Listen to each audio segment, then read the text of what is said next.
Thursday to you. Welcome into First Take on this Friday Eve. Skip Bayless and Molly Karam here in studio. Stephen A. joins us from Philly. Gentlemen, how we doing? What's up? What's up? Good morning. How y'all doing? Good. I can't wait for one topic down the line on this show. Porzingis is becoming the savior, the new superstar of the New York Knicks, and I can't wait to hear you bloviate about it. I have no comment. Yeah, I know, because you're going to have no comment when we get to the topic. Plead the fifth. Yeah. All right, let's work, gentlemen. Cowboys defensive end Greg Hardy proclaimed his innocence on Twitter by changing his Twitter profile a brief time on Wednesday morning. Here it is, quote, "Innocent until proven guilty. Lack of knowledge and information is just ignorance. The unjust treatment of different categories of people is discrimination." He wrote this in the account's bio. Now he's changed his bio and name again on Twitter. The change Hardy made on his bio was addressed by Jason Garrett yesterday. Here's Garrett on the Hardy situation. I think the biggest thing we try to do with any player is just address things when they come up, and we address them in-house, and we deal with things inside these walls, and then we move forward. Skip, what should Jerry Jones do? Molly, Stephen A. Smith, I've seen enough. As a lifelong Cowboy fan, I'm here to tell you it is time for Jerry Jones to cut Greg Hardy. And I'm talking about, Stephen A., for the good of the locker room, for the good of the football team that I do root for. I don't root for Greg Hardy, but I do root for the Dallas Cowboys. And Greg Hardy has become more trouble than he is worth as a football player. He's become an embarrassment and now a distraction for a football team that is obviously reeling toward the end of its season, potentially at Tampa Bay. Yet I want to point out again, as I have to you, Stephen A., from the start, as a Cowboy fan, I said from the very beginning no to Greg Hardy. Did not want him on my team from the start. Despicable human being, as we saw in the clips that we opened the show with. Convicted of domestic violence in a bench trial in North Carolina. That's all I needed to know. Enough is enough. But now I'm just talking about from a football perspective, how Greg Hardy contributes or detracts from this team's ability to win and lose football games. So now he's been involved in a very short stay with the Dallas Cowboys in 4 different, let's just call them incidents. He has only 4 sacks. He's so far helped this team lose all 4 games in which he has played, 0-4 since he returned from his suspension that he served as a 4-game suspension. So, Stephen A., I look at this and I say, remember the first interview he did? I was out of my mind about that, how remorseless he was, how insensitive he was. I said, I'm ashamed and embarrassed as a Cowboy fan. And then saw the clip again. We both went off about him barging into that special teams huddle. Like the idea of it, sort of the motivation of it, as he rebuked his teammates for allowing the 100-yard kickoff team by your Giants. But then he knocks the clipboard out of the coach's hands, and it's another embarrassing incident.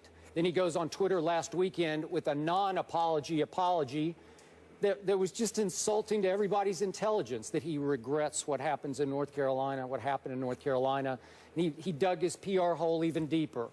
Now, as Molly read, to this. I guess he's proclaiming his innocence now on Twitter. They took it down, but nobody in this team can control Greg Hardy. Clearly, he's out of control, in need of more anger management. We saw from the sideline huddle, the special teams huddle. And obviously, Jason Garrett can't control him. Jason Garrett's just a Stepford coach to me, who robotically continues to say, we have dealt with this internally. Baloney. We know who runs the operation. Jerry Jones does. Do I think that Jerry Jones is loving the attention that Greg Hardy generates for a team that doesn't deserve any now, as it's plummeted to 2-6? Maybe he does. We know Showman Jerry, Barnum and Bailey Jerry, loves the attention sometimes more than winning. But in this case, for the sake of his football team, maybe galvanizing this football team, this locker room, reuniting a football team that can't be united with this distraction, this disgrace in the middle of its locker room as a quote-unquote leader of the team, according to Jerry and Jason Garrett. it's time to cut bait with Greg Hardy. Your thoughts? Well, my thoughts are, I agree with you. I said last week that they needed to cut him immediately in the aftermath of seeing those photos. There are a lot of people who lament the fact that it shouldn't take us seeing photos to draw that conclusion. They are absolutely right. It shouldn't take seeing those photos, seeing Nicole Holder's allegations completely validated in the minds of most people with common sense in this world. Greg Hardy looks like a complete villain. He looks vicious, and clearly what was exacted against Nicole Holder is not to be disputed based on photos that we have seen. It's just that simple.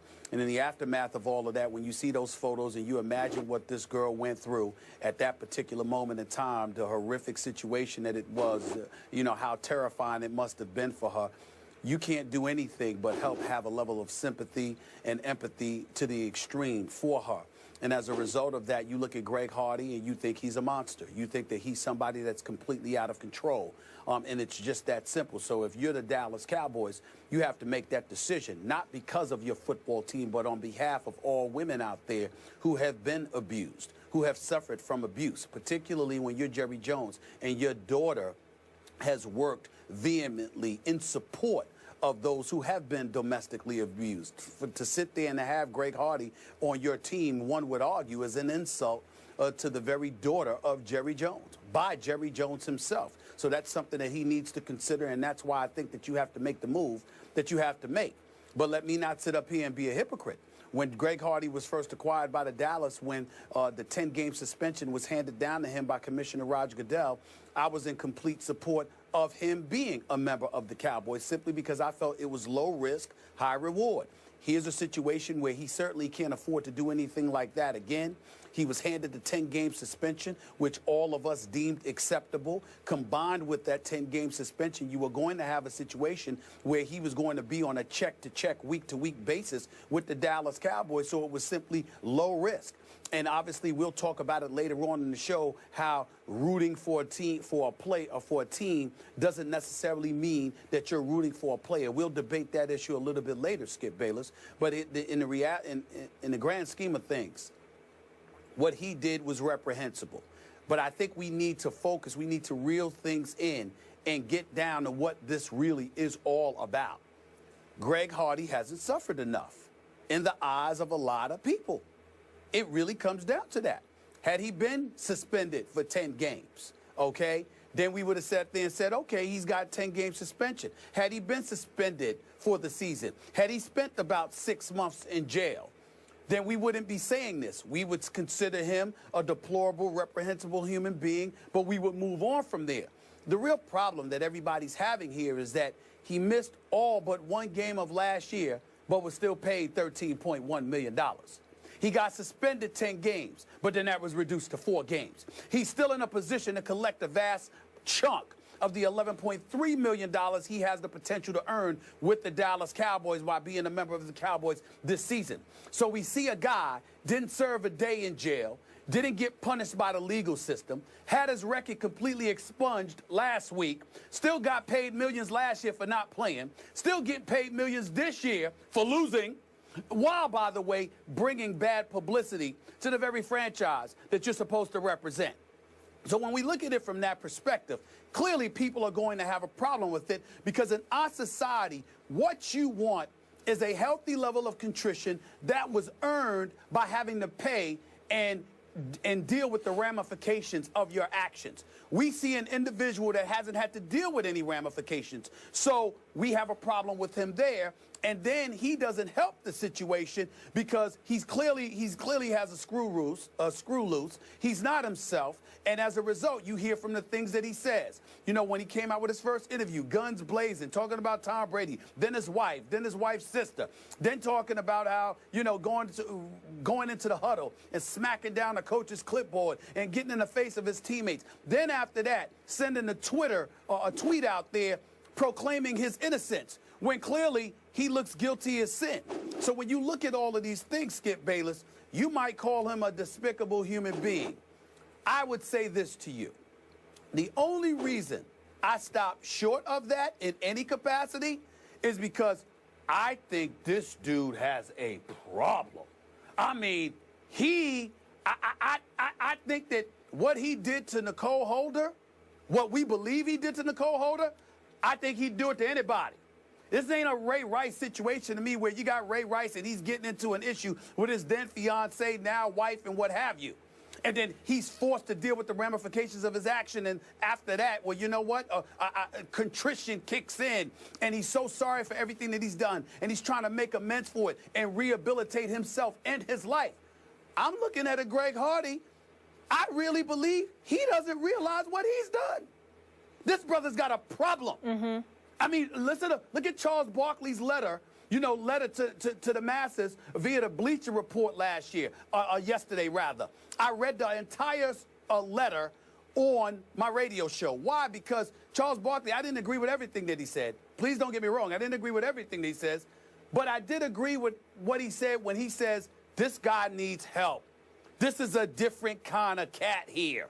Something is wrong with Greg Hardy. Other people they're despicable and they're just trying to get away with stuff, and that's just what they want to do to people. Greg Hardy, to me, seems to be somebody who has no control. And I think everybody needs to be worried about somebody like him because he seems that much of a loose cannon. Something is wrong with this dude. If I'm talking about the guy that you see on the sidelines and you see those photos, you tell me what do you see that's different. You tell me what you see. I don't see deception. I don't see manipulation. I see somebody who appears to need help. Okay, we know all that you talked about in the past. I'm going to restate my position to you. I didn't want him in the first place. The pictures changed zero for me. I just needed her testimony that I read back in the bench trial. That was enough. Despicable, out, shouldn't be back on my Dallas Cowboys. But as you also concur with me on, he was eligible to be signed. He paid his price to the NFL. I didn't like the price. But I didn't like the price take either. Issue with the Players Association because they got it reduced from 10 to 4. Right? Listen. Well, they did. Of course, I can. Technically, theoretically, I can take issue with the Players. Well, you should. Well, you just should. Well, allow me to explain. Allow me to explain. Because this is serious business here. Of course, we take issue with it. But they're a union. And unions have an obligation to protect the members of its union. We don't like it, and I agree with Shannon Sharp. Too many times we put pressure on the leagues. How come we won't amp up the pressure on our justice system? You have a situation where Greg Hardy is able to get off, doesn't serve a day of time. He did. He got off because of what I think is a sort of a quirky North Carolina law, a loophole that allows you to appeal for a jury trial. And then, as we all know, just to restate this for those who don't know, she failed to cooperate when it came time for the jury trial, and the authority said it appears that she has been paid off by Greg Hardy. So that was the end of it. He is exonerated. He's off the hook. No. I understand that. We've explained that on several occasions, Skip. But you brought up the Players Association. And I'm bringing up the fact that more of an onus is on the leagues than it is on the justice system. If you're a Players Association, I don't like it. You don't like it. We don't think it's right. We think it's despicable. But when you have a justice system, a murderer can walk into court, Skip. He is obligated to have legal representation. If he can't provide it, the court will provide it for him. How are we going to turn around and point to the union when the justice system does the same thing? Well, How are we going to do that? I didn't like the 10 games, and I didn't like it reduced to 4. I said at least 1 year, and it should have stood as 1 year. But now, to my point, I'm talking about as a fan of a football team that is reeling. Now I'm just on a football level. He has to go because Charlotte Jones-Anderson said from the start, I'm on board because we have programs in place to rehabilitate. I'm not seeing it. I'm seeing a guy they cannot control. We know he has anger management issues. He had them in Carolina.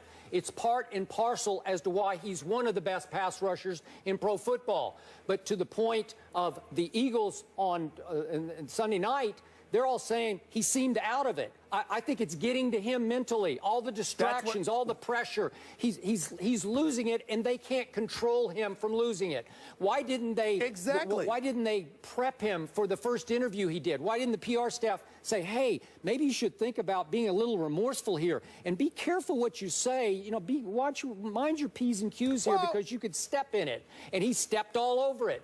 Okay, and then why wouldn't you shut down his Twitter account? Yes, thank you, Skip. Why wouldn't you just tell him, hey, Greg, it's not real wise right now to have that kind of an outlet to the world, because you might get emotional some night, you might go a little over the edge, and you might hit send, and he did it twice. He hit send twice, and it makes him look even worse than he does, which is pretty hard to do. So I'm just saying that's a team problem. If the team can't control him, you've got to cut bait for the sake of your team. Trust me, Jason Witten and Tony Romo in the locker room, you think they love having Greg Hardy in there? I say no. I say it would bring the team back together if Jerry Jones would finally admit that he was wrong, swallow his pride, forget about all the attention that Greg Hardy is generating for his lousy Cowboys, and say, I've seen enough. We've got to go forward. He's more trouble than he's worth. End of story. Well, evidently it's not the end of the story, because there's more to go. He needs to go. I said that last week. You said that before he even got there. We agree. The problem is he's still there. And the things that you highlighted, Skip, this dude doesn't see it. He doesn't see it. You know, who are we to say that the Dallas Cowboys didn't prep him? Who are we to say that they didn't talk to him? I doubt he doesn't seem to be listening to anybody. Wait a minute. Listen, a lot of people seem afraid of him. Yep. But when his teammates went and talked to him, who was he listening to then? This dude seems loose. Yeah. He seems like he's got some big time problems. But for the purposes of public consumption, it's important to highlight the fact that you have people out there in our society. If you pay a price for your transgressions, people are usually very forgiving. Ray Rice ain't playing because Ray Rice ran average 3.1 yards a carry in his last year that we saw him, and only rushed for 660 yards that season, and didn't seem to be great to begin with when he ended up leaving the game. That's why he hasn't been back. Sure. But in terms of his level of contrition and how sorry he appears to be, there is no question he has made a concerted, if not a valiant effort to resurrect his career and his life. Greg Hardy walks around looking at us like, what the hell y'all are talking about? I don't know what you're talking about. Ain't nothing happened. Nothing happened. He will sit there in the aftermath of the photos, Skip, Molly, and literally will look at you. That's what he did on Twitter. Yeah, he's in denial. He's delusional. Innocent. Exactly. So I'm like, what does that tell you? You got to get rid of him, but he's got to pay a price. And in the meantime, he's got to get some help, because he ain't right. I don't know. I'm no psychologist or anything like that. I'm just projecting. I'm just speculating. He's not right. Something wrong with this boy. Something really, really wrong. Agreed. We all agree. He needs to be off the Cowboys, he needs to be off Twitter, and he needs to get help.